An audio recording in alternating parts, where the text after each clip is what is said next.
Oh oh my God. यहाँ पर Toronto में इस सीज़न की सबसे बड़ी स्नोफॉल और स्नो स्टॉर्म स्टार्ट हो चुका है और अभी सिर्फ 2 घंटे हुए हैं इसको स्टार्ट हुए और ये आलमोस्ट 24 आवर्स 20 आवर्स तक रहने वाला है इस तरह मौसम यहाँ पर।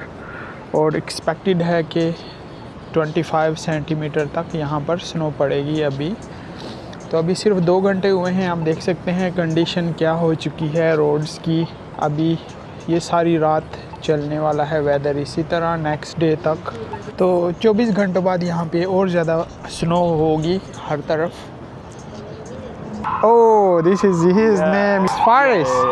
Oh, nice name. Where are you from? Pakistan. Oh, I'm from Saudi Arabia. Oh, Saudi, mashallah. Saudi, my Saudi friend. How are you, Habibi?